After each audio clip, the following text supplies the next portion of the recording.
Due to the graphic nature of war, viewer discretion is strongly advised. For over a decade, Sierra Leone, a small West African nation, endured one of the most horrific civil wars in modern history. The conflict began in 1991 when fighters crossed from Liberia into the eastern border town of Bomaro. At first, Sierra Leoneans thought it was a minor incident. They paid little attention until one man, Fode Sanko, declared on the BBC's Focus on Africa that he had launched a revolution. Sanko proclaimed himself a leader of the Revolutionary United Front, the RUF. A former corporal in the Sierra Leone army, Sanko had long been an ally of Liberia's Charles Taylor. I went to Libya and did guerrilla training. Then from there, they moved into Liberia, and Charles Taylor now started his rebellious campaign. And when the Liberian crisis started, Sierra Leone agreed for ECOMOG to use its territory to deploy a reserve battalion. Sierra Leone also agreed for ECOMOG to use Lungi Airport to station its aircraft. Charles Taylor said that for that action by Sierra Leone to allow ECOMOG to keep a reserve battalion in its territory, to allow ECOMOG to use Lungi Airport against him, we will make sure that Sierra Leone has a taste of civil war. And he didn't joke about what he said, but what he said. In 1991, he told Fode, right, go to eastern part of Sierra Leone and start your crusade. Hold the diamond areas, mine diamond, and support my rebellion. Thereafter, when I succeed, I will support yours.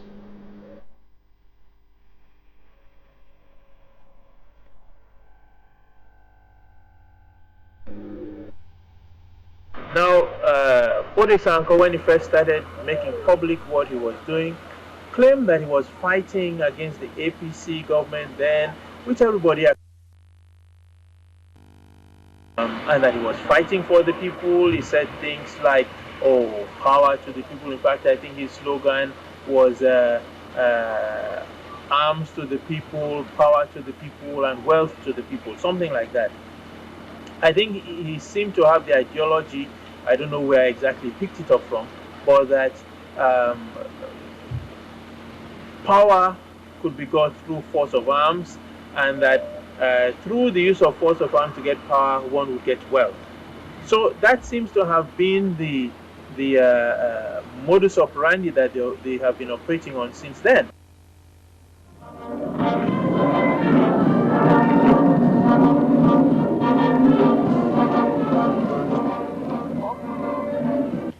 In 1992, the corrupt APC government was overthrown by young junior military officers. They called themselves the National Provincial Ruling Council, or NPRC, and they promised to end corruption and bring peace to Sierra Leone. We hailed them because we thought that they were going to be different. We thought they had a good agenda for the country. But that was not to be the case. NPRC came, and just when we were talking about elections, they said, no, I think we have to do something for peace before elections. How honest or sincere they were is still a thing that is left to be said. Because when we went to Bintumani 1 and Bintumani 2, because I took an active part in the elections, we sensitized people, particularly women, as to what democracy was all about.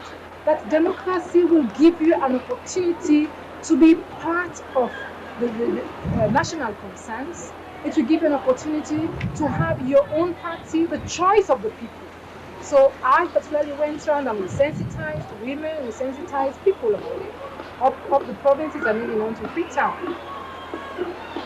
We advised them, and everybody saw to it that the best thing for us in this country would be a democratic government.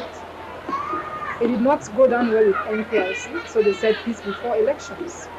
We were not sure about their sincerity, as I said, because that was when we had so much about soldiers collaborating with the rebels. Then in 1996, the people of Sierra Leone decided that they wanted a democratic system of government.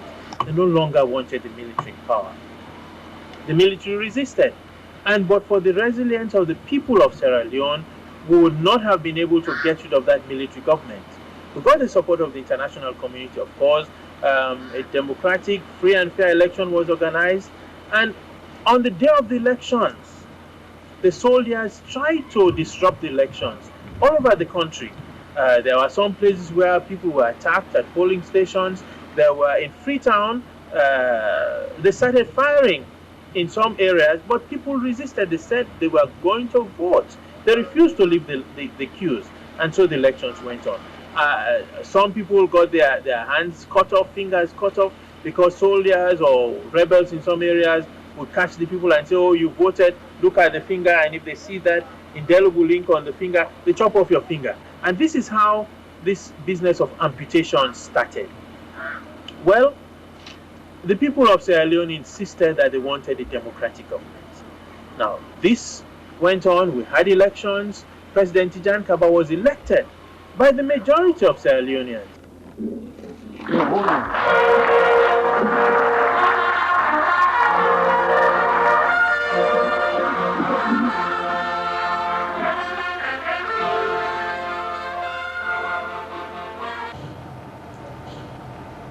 When I agreed to submit my candidature for the presidency of Sierra Leone, my message to the people was that I was going to work relentlessly for peace, security, and stability in Sierra Leone. And I was also going to, at the same time, concentrate on the eradication of poverty in this country. For this reason, as soon as I was elected president, my first duty was to go to Abidjan in Côte d'Ivoire to talk to the RUF leadership, and I spent quite a lot of time in working with leaders in the sub-region, as well as the UN, the OU, the Commonwealth, to bring about peace.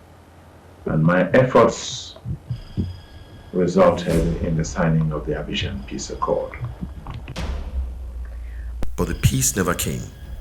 Barely 14 months after taking power, things fell apart. Last week, military elements in Sierra Leone toppled a democratically elected government. The Secretary General of the OAU and the government of Zimbabwe and other African leaders spoke for all of us when they expressed their revulsion.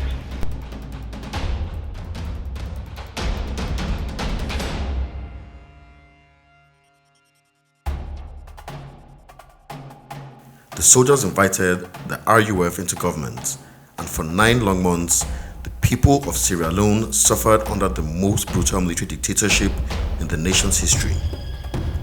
This illegal regime, never recognized by any country, was called the AFRC, led by Major Johnny Paul Koroma. The people of Sierra Leone stood united in their determination to see democracy restored. They refused to cooperate with the AFRC.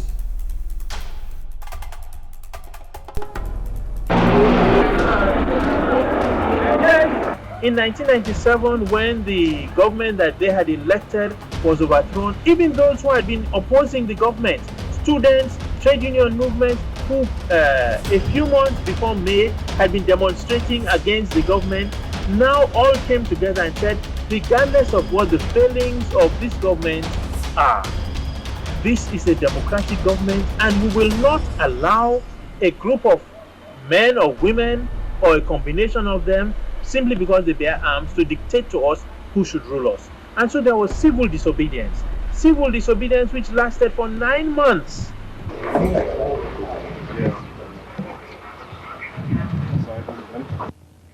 Eventually, when it became obvious that despite the demands of the whole world that the government of President Tijan Kaba should be restored, the AFRC was determined not to comply peacefully. ECOMOG, the peacekeeping wing of the Economic Community of West African States, used military force to remove the illegal regime from power, and President Kaba was restored to power in March 1998.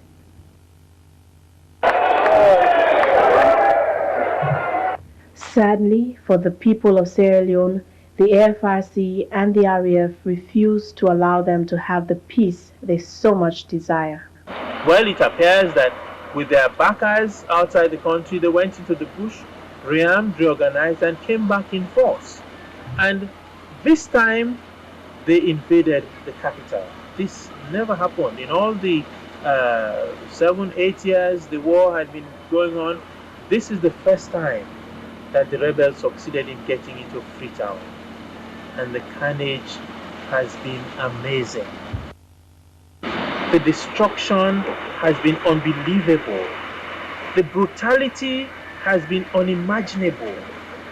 I don't believe anybody who has not seen with their own 2 eyes what happened in Freetown would begin to understand what has been going on and what the people of Sierra Leone have gone through.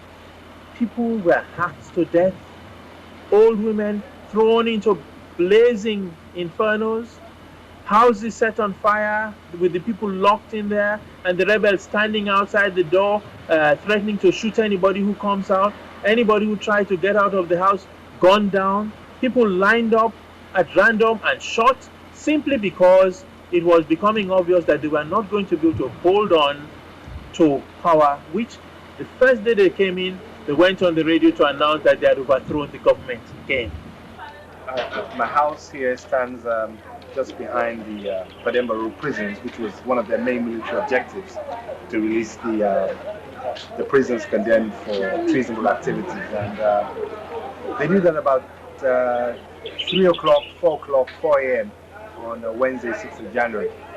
So basically I had to, I'm a journalist, I'm well known by some of the people who are detained there, so I had to pull out from my house and I hid in a neighboring location.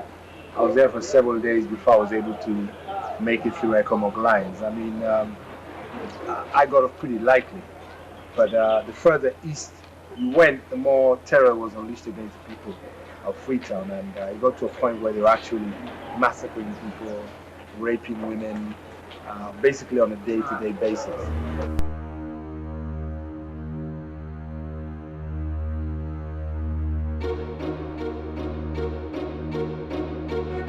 For days, Freetown was a city divided. Rebels on the eastern side, ECOMOG forces on the west. Only after significant reinforcements, mainly from Nigeria, did ECOMOG begin to push the rebels back. After 4 weeks of fierce fighting, the rebels were finally driven out of the capital. But for those 4 weeks were hell for the residents.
After about 4 weeks, the rebels were completely driven out of the city. But for the residents, it was 4 weeks of hell. The more it became clear that their mission had failed, the more brutal the rebels became. They reverted to do their gruesome hallmark, hacking off of the limbs of civilians, men, women, and children alike.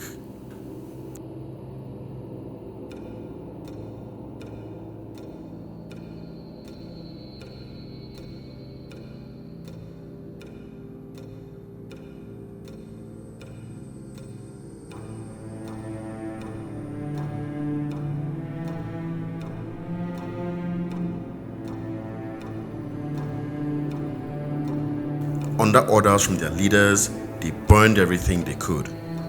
Government buildings, private homes, places of worships, embassies, even United Nations offices. It is estimated that 1/3 of Freetown was deliberately set ablaze, leaving tens of thousands homeless. A city once proud of its heritage and its colonial architecture became little more than a massive displaced persons camp.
The National Stadium itself housed thousands of homeless Sierra Leoneans.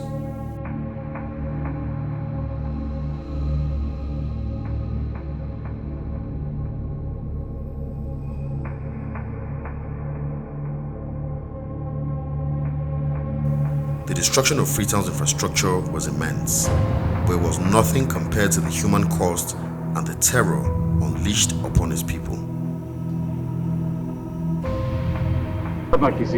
Now Black Hole Road. Waiting happening. Well, we'll be there at most. We will pass 3,000. Go then inside the rebellion and they'll open fire about it. Then kill both people there. Me and the captured kids. Who's saying this happened? Now yesterday. From Malaka, Chile for Chiles. Nothing I don't get. I get 7 million. You get almost speaking? Me and Piga born, I got 4. My small sister then. And then they 3. All the from Malaka, no fear. Most the number now, we tell the number, the number was about this post. Inside the stadium day at 1. Then you get belly, almost month belly, 3 months belly. How you do manage? Oh, don't clean us. So I should come to the cook and give me it. Today, nothing I don't get. They give me the number to But to go na bush. 3 days complete, then we begin I get 18 family there. When me responsible. Then after that Wednesday, we all scatter. In Mama na wolo granny. 30 days from that 16 days today where I did na custodian here. I know you go see me mama. Wolo mommy, you know you go work herself. We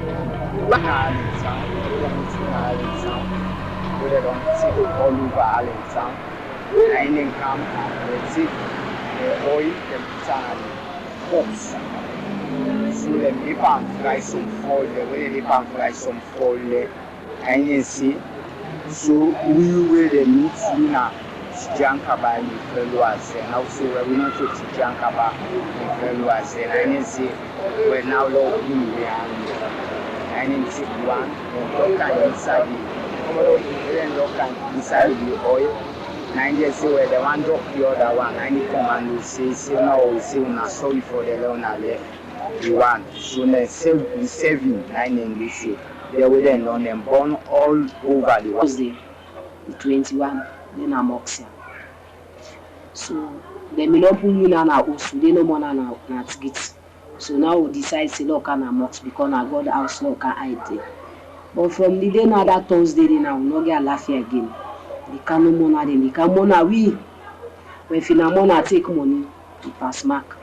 I do they no more na that tension. Take I meet one boy now. One of neighbor in Pekin. I think they been get what I would inside. In the AC, 9 AC, the already watch way. Okay, will be much and then get for fire. That the door. So now the old man to men say, yeah, would not begin kill so if it's a problem, no come, no all pull out. And they give money. So now they me man all then grab, I give me the picking. I say, says and I be say only picking. I say, who say you they go? I say only picking me, they can't pull out. I say, well, you know the man afraid pass me now. Where they give me the pick, I get the young one back, I go this. I expect me for the. He say, oh, no. I say, okay. I say anything. If you go see now to the go diamond, this okay that. So we don't pull out. We will knock again. As someone I was with any kind of cry. Say, I say what happened. I say, you are not being pull out this all. They don't go fall for ambush and no kill me. From that day, they are not see me man again. That Thursday, they next we cry. A whole left now this month. That next day, an office say nobody will sleep for the whole of the nets. And then they can no more give money. Can't pull woman. When I get woman, then I want them. And I give woman them. And then woman will come for. No woman all day. Take church lights begin point from people them. One two man they want let them go cook for we. One two man they want baby don't short him. For the whole nets. Take money. Take people picking them. Take woman them. Say how the next day no man office say nobody they will sleep. Say the whole of the day and so no more.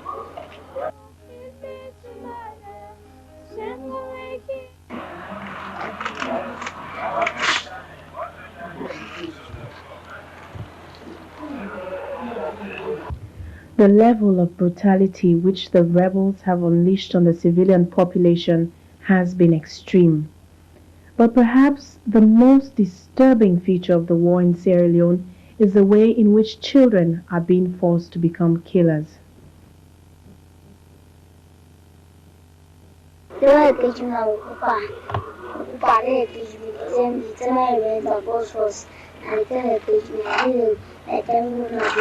I did a good journey that give me coffee.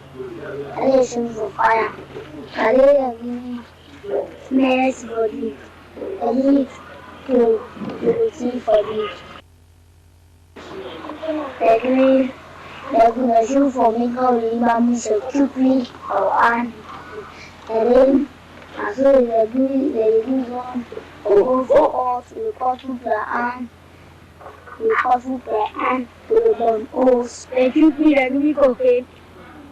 We jamba, they give me gun. They run for bush. Right, so who doesn't tell you say you for fat? Huh? Who doesn't say you for kill? Ekomo, Kamajo, civilian. So you don't kill anybody for where you begin fat? Yes, I don't call time. I don't kill Boku.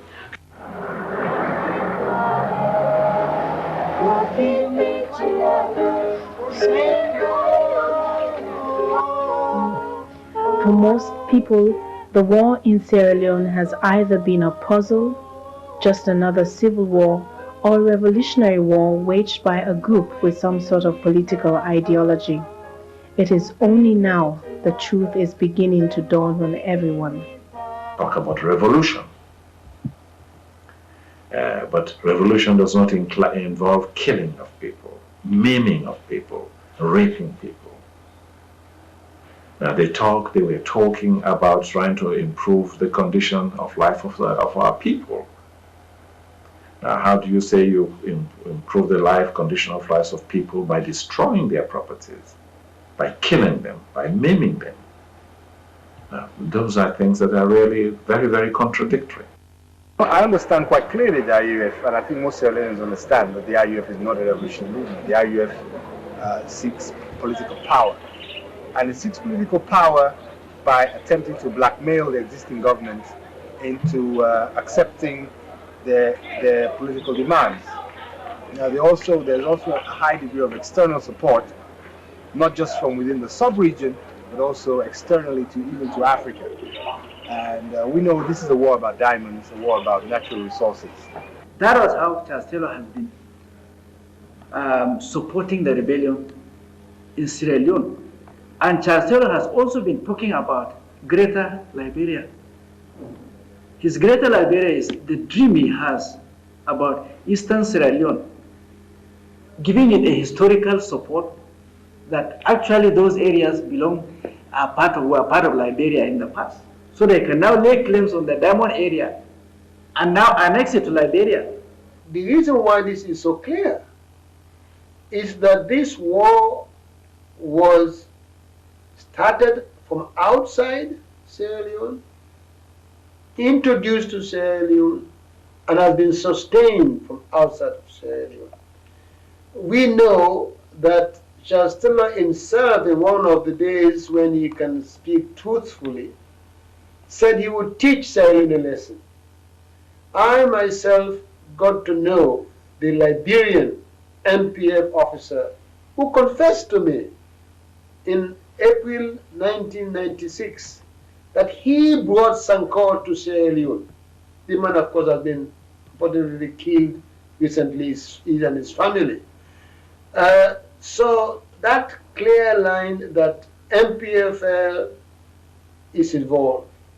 Now, at the start of the Liberian War, there was a feeling that that Liberian War itself was linked to an external player. At the time, people said Libya. We have since got to know of the role of Burkina Faso. We have got to know the role of mercenaries from the Ukraine. We have got to know the role of corrupt business people who want our diamonds.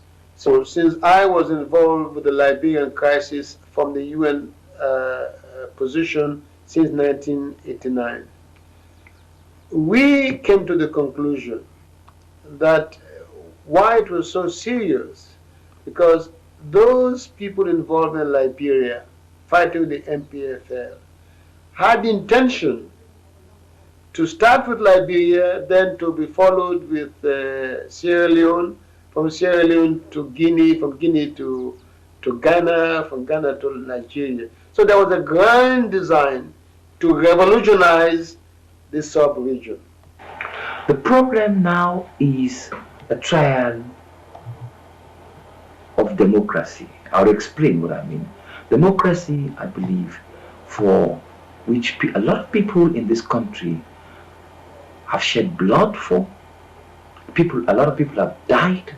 A lot of people have made so much sacrifice because, not only because of their own belief that it is the people that must decide what they want, but they have had encouragement from the broader international community, which at one point in time gave them the impression that this is the line that you should take.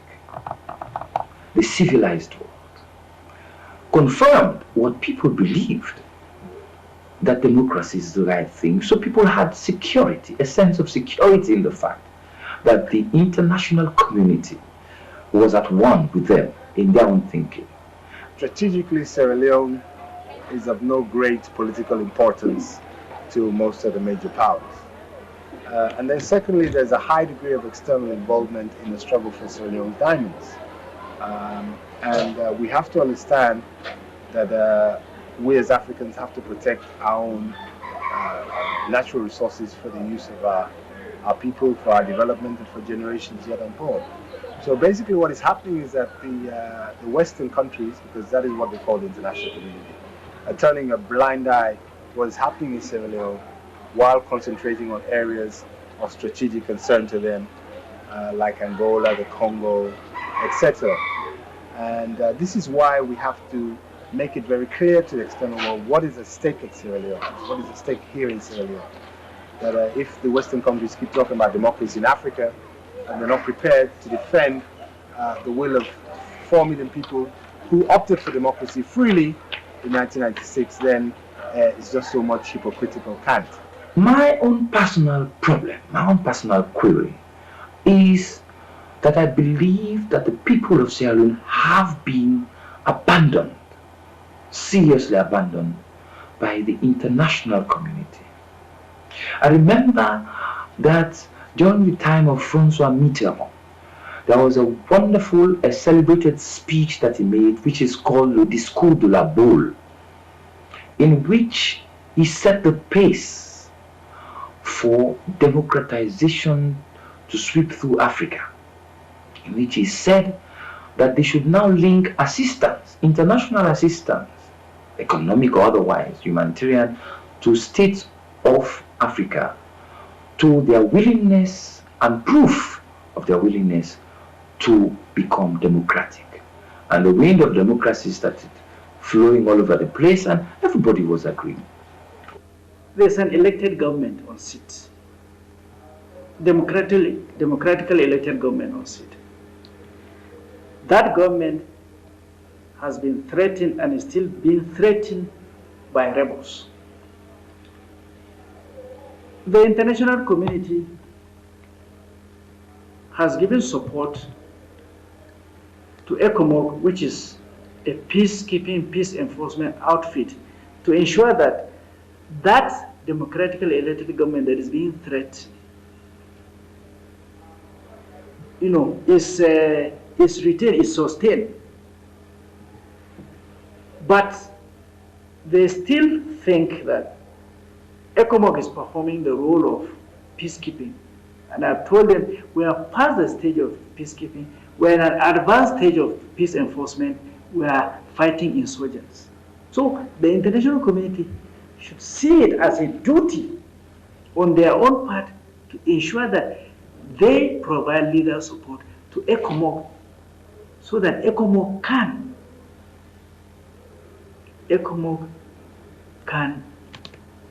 sustain democracy in Sierra Leone. If they don't, and the rebels are allowed to destabilize the Sierra Leone government, then international community should forget about preaching democracy in developing countries, because that one would have, democracy in developing countries would have died a natural death. Any group of bandits, any group of rebels can get up and say, look, we must fight our way to power. They'll fight their way to power. It will be fatal for Sierra Leone, a genuine democracy, to go down the train, because the message will go down to all those who are looking for democracy that it doesn't matter, that those who preach it will not come to the rescue of great democracies. And I think that is the tragedy, that we are not getting the kinds of support we must get from those democracies in Europe, North America, who should be rushing to defend us. They defend lesser countries which are not democratic. Us, even Kuwait, let us be very frank. One of the issues that Kuwait is not a democratic society, and yet they mobilize to support it. But Sierra Leone, in every respect a democratic state that follows the rule of law to the letter, even to its own detrimental status, yet we don't get the kind of support which we need. But it will be fatal if we should fail. Kill me, mama, oh, kill me tomorrow.